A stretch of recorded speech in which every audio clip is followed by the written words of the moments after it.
한겨울에 대학 동기 영석이가 계단에서 굴러서 다리를 크게 다친 적이 있어요.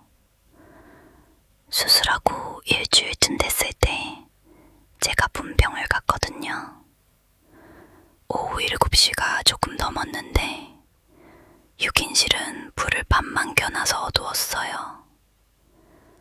영석이는 진통제를 맞고 있었고 옆 침대들은 커튼이 젖어 있었죠. 영석이 어머니가 계속 간병하고 계셨는데 마침 저녁 드시러 내려가신 참이었어요. 과일이랑 음료수를 내려놓으니까 영석이가 대뜸 그러더라고요. 너희 형은 왜 같이 안 왔냐? 저는 형이 없어요. 외동이거든요. 무슨 소리냐고 했더니 제가 오기 한 30분 전에 어떤 남자가 다녀갔다는 거예요. 자기가 제 형이라고 하면서 영석이 상태를 묻고 갔대요. 영석이는 약 기운도 있었고 그 남자가 제 이름이랑 학교까지 정확히 말해서 그냥 믿었다고 했고요. 처음에는 다른 병실을 찾아온 사람이 착각했나 보다 했어요. 영석이도 기억이 흐릿하다면서 웃어 넘겼고요. 그런데 침대 옆 방문객 의자를 당기다가 휴대폰 하나를 발견했어요. 방석과 등받이 사이에 끼어 있었는데 일부러 손으로 밀어 넣은 것처럼 깊이 들어가 있더라고요.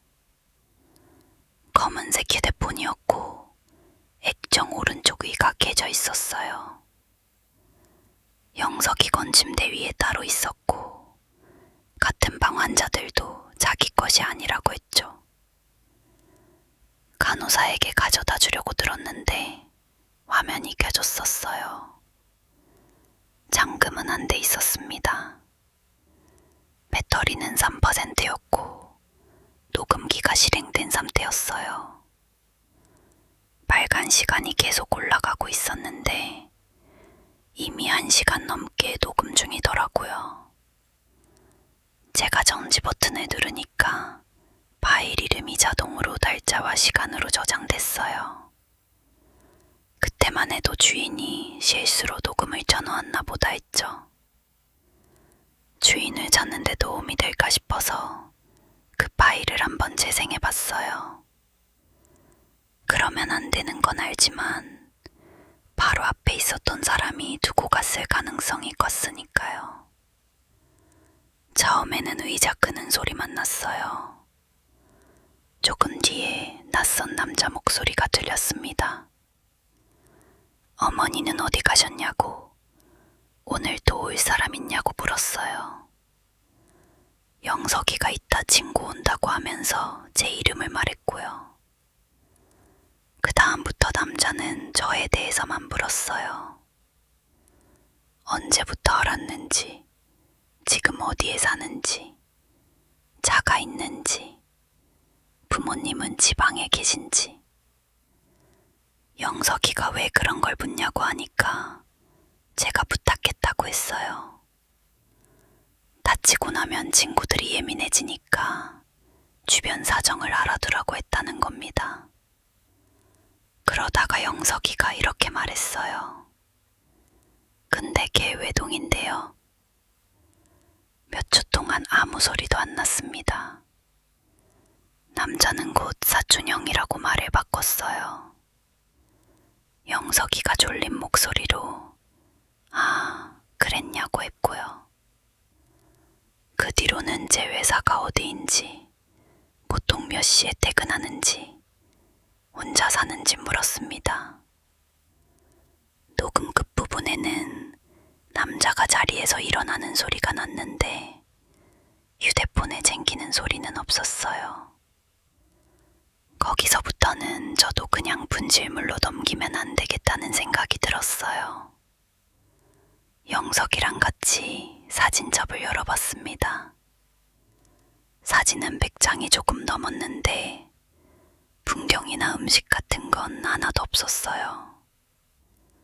병실 앞에 붙은 환자 이름, 간호사 근무표, 면회 안내문, 주차된 차 번호판, 그리고 사람 사진이 많았는데 환자복 입은 사람은 거의 없고 병문 안 온 사람들이었어요. 로비에서 통화하는 사람, 편의점에서 봉투를 사는 사람, 병실 앞에서 신발에 벗는 사람을 뒤에서 찍어 놨더라고요. 넘기다 보니 이상한 게 다 혼자 온 사람들이었어요. 둘이서 온 사람은 한 장도 없었습니다. 제 사진도 3장 있었습니다. 한 장은 병원 건너편 횡단보도에서 찍은 거였고, 한 장은 주차 정상기 앞이었어요. 마지막 사진은 제가 병동 출입문에서 방문증을 받는 모습이었습니다. 사진 정보에 찍힌 시간이 남아 있었는데 제가 영석이 병실에 들어오기 7분 전이었어요. 그 남자는 병실에 휴대폰을 놓고 나간 뒤에도 다른 걸로 저를 찍고 있었던 겁니다. 저희는 바로 간호사를 불렀어요. 간호사가 보안 직원을 데려왔고 경찰도 왔습니다. 그동안 휴대폰은 충전기에 연결해 두었는데 경찰이 오기 전에 전화가 한 번 걸려왔어요. 번호는 표시되지 않았습니다. 보안 직원이 받았는데 상대는 아무 말도 안 했어요. 대신 전화기 너머로 안내 방송이 들렸습니다. 저희가 있는 병동에서 바로 나오던 방송이었어요. 보안 직원이 복도로 뛰어나갔지만 엘리베이터 앞에도 비상계단에도 사람은 없었습니다. 폐쇄로 화면에는 모자와 마스크를 쓴 남자가 찍혀 있었어요. 영석이 어머니가 내려가시고 2분 뒤에 병실에 들어가서 20분 정도 머물렀고 나간 뒤에는 노비 기둥 옆에 서 있었습니다. 제가 병원에 들어오자 따라붙었고요. 이상한 건 그 사람 목에 보호자 출입증이 걸려 있었다는 거예요. 확인해보니 그날 발급한 출입증 중 하나가 없어져 있었답니다. 휴대폰에는 유심이 없었어요. 응급정보에 김도윤이라는 이름만 들어있었는데 실제 주인인지는 확인되지 않았습니다. 경찰은 휴대폰을 가져갔고 영석이는 다음날 다른 병실로 옮겼어요.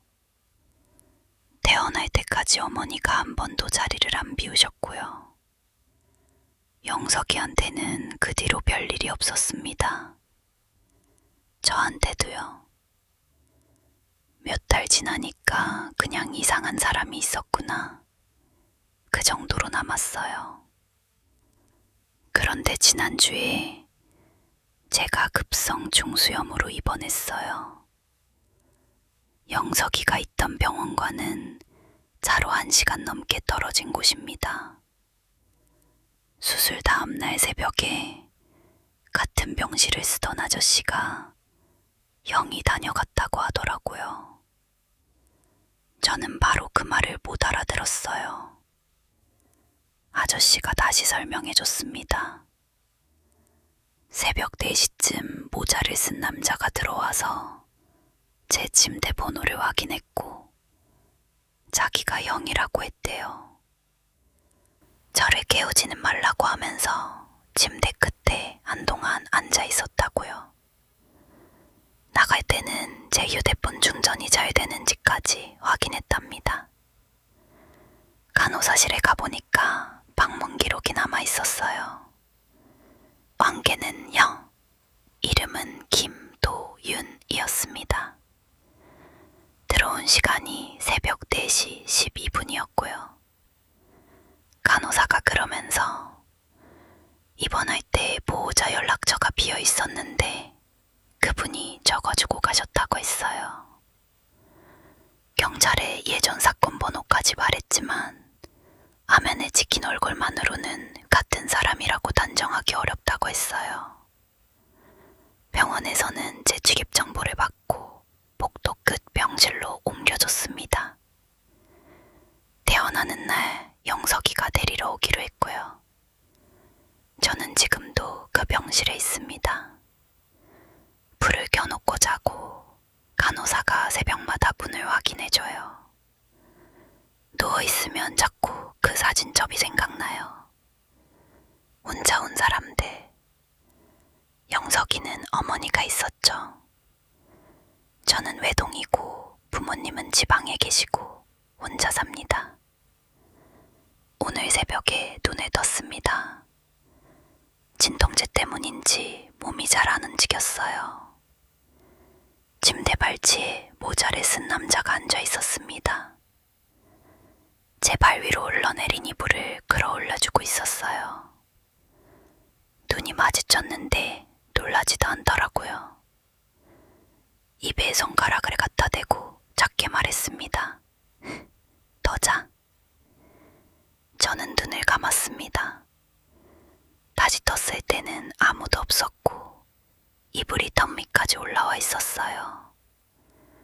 영석이한테서 문자가 와 있었습니다. 어젯밤에 저희 형이라는 분이 전화해서 대원은 형이 데리고 갈 테니 안 와도 된다고 했다고요. 너 형 있었냐? 하고 웃는 이모티콘이 붙어 있었어요. 간호사실에 물어보니 대원 수속은 이미 돼 있었습니다. 오늘 오후 2시 보호자 동행으로요.